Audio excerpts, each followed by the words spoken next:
Welcome back to my channel. I am Sigourney Rosario, where I encourage individuals to boss up in their business, boss up in their self-love, and y'all already know we've got to boss up in our faith. Today's video, I'm going to be discussing self-care for all of my extroverts, for all of my introverts, for everybody in between. I consider myself to be extrovert introverted.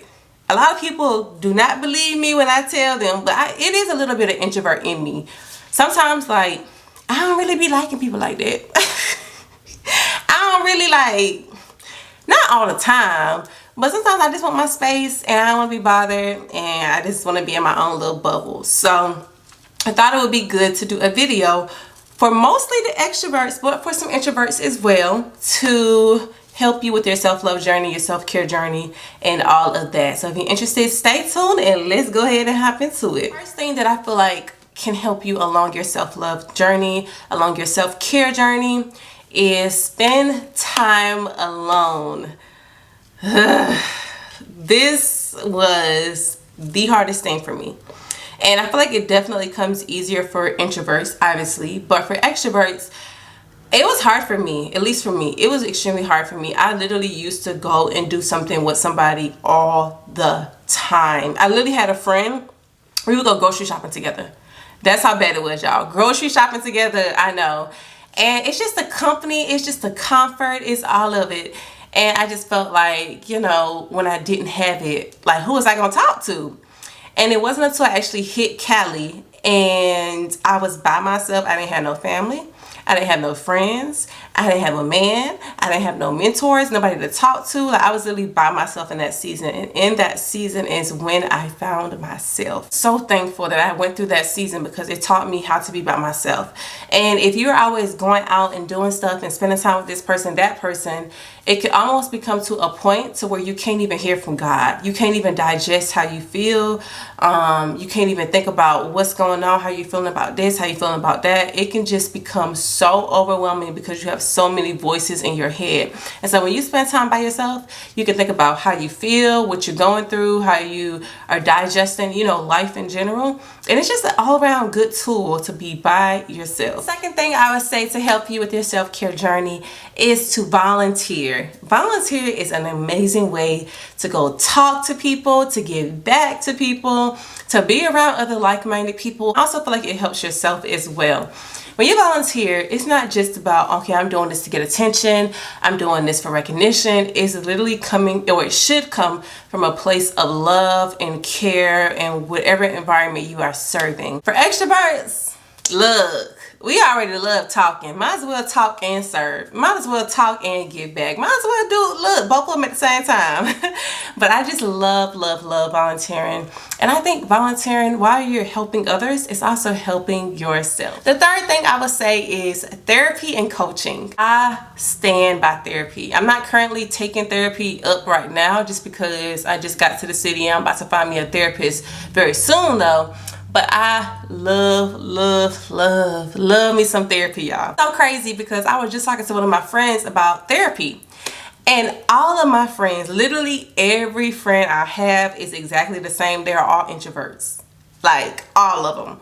They all have the same mindset, the same way of thinking. Like, it's crazy how you attract the same type of people in your life. But all of my friends are exactly the same. And so I was talking to her about therapy. And she was like, I don't really like therapy like that because it forces me to talk. And in my mind, when I told her, I was like, girl, I be running out of time. I be like, can we extend this session for another 2 hours, ma'am? Because, like, when I'm talking, it be like that. And then she'd be like, okay, yeah, we're going to have to reschedule you for next week. We kind of ran out of time. I was like, oh. Talk to somebody who is neutral, who can, you know, decipher what's good, what's bad, what really happened, who can actually get to the root of the issue. Is so important. One thing I would tell you for all of my extrovert, introverts, and everything in between, when it comes down to your self-care journey, is to travel. Travel. Go see the world. Go see how other people live. Go experience different cultures. I just feel like it is so important to get out of your comfort zone and to experience life. Life is so short. Life is so short. It's literally like this and you're done. You're gone for you in heaven. And I just feel like when you are able to travel, you're able to experience life on a completely different level. So many of us, we just stick to what we know. We stick to the cities that we used to. The world is huge. There is so much to explore in this world. And when you travel, you're able to meet people if you're an extrovert, or you can go and just, you know, explore by yourself if you're an introvert. However it may look for you, go out of your comfort zone, go out the country, go out the city that you're in, and just explore. Even if it's for a weekend, even if it's for a day, go and explore, and you will see, like, it's just so much to life. It's so much to life. And I love to travel. Like, I am for traveling.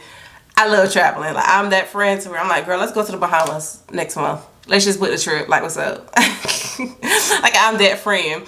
So I'm telling you, like, I just love traveling. Like, I love experiencing different foods and different cultures and different music. I love it all. So definitely try your best to book a trip at least once a year. Save up for it and go live your best life, sis. Live it up, live it up, live it up. So the fifth thing that you can do to boss up in your self-care journey is to dance.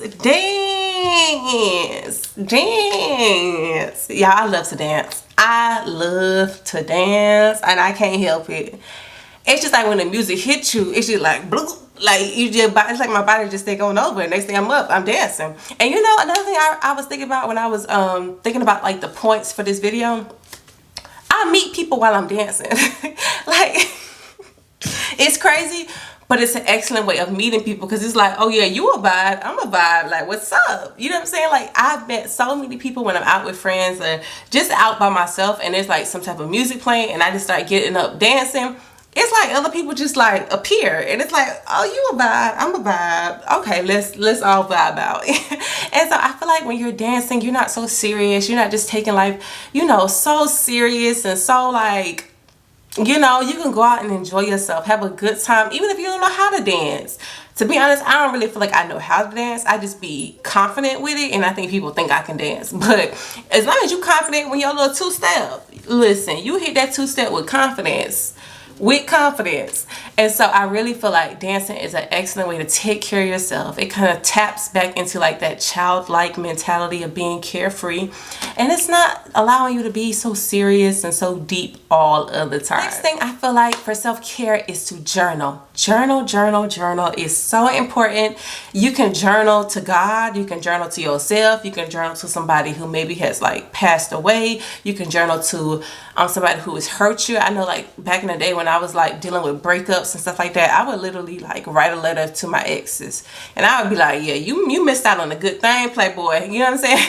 I would just write them letters, just, you know, as a way of relieving all my emotions about that relationship, and then eventually I would just shred it up, and then that'll be the end of that. But it's an excellent way just to get out your emotions, get out your feelings, and just to pour it on paper.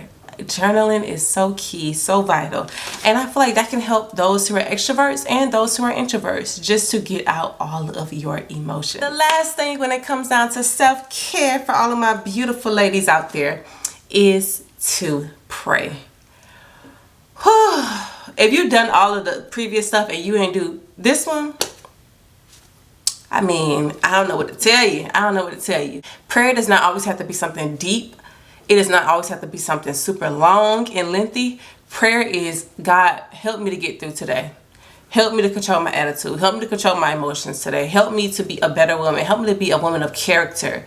Help me to lead people in the way that you would want me to lead people. Help me to speak to people in a way that is portrayed through your word and not through my own emotions and my own frustrations. It'd be something overwhelming and deep and just extra. It can literally be a one-liner and keep it moving. Like, prayer is just honestly a conversation with God. And I feel like if you are looking to really boss up in your self-care, self-love journey, one tool that is needed and necessary is prayer. It's like to do all these other things but not pray. It's like you don't have that extra sprinkle of grace on it. You don't have that extra sprinkle of character, that extra sprinkle of love on it. You can go through all the motions of self-care, but that relationship with God, baby, it's just what you need in your life. It's what you need in your life. And the fact that God just, I can talk about it for days. I really could. But for me, prayer is essential. It is definitely essential. And I just feel like when you pray and you ask God to work on an area of your life, it's gonna be worked on. And when God reveals to you how He views you and how much He loves you and just how much of a father He is to you, it changes your whole mindset. It changes the way you move. And I know for me, when I was a broken woman, I didn't really know how much God loved me. So I could have did the bubble bath, I could have did the nails, I could have did the hair, I could have did, you know, the Gucci, the Prada, the Louis. I could have did what they call living a soft life nowadays. I could have did all that stuff. But if I didn't know how much God loved me and how much He was in love with me, all of that stuff still would never have been able to fulfill me. All that's just extra. All that's just a little cherry on the top. But my core and the value of my self-love journey has always been God, has always been Christ, because that's how I knew who I was. That's how I knew that I was a daughter of a king. That's how I knew I'm not going to settle in life in any area of my life. That's how I knew who I was as a woman. It all circles back to God. Hopefully this video was able to help you. Hopefully you were able to see how to love yourself, how to treat yourself, how to be by yourself, whether you were extrovert, introvert, both, none, omnivert. I don't know. They got a lot of terminologies these days. However you identify as far as your personality, look, love yourself, woman. Treat yourself good.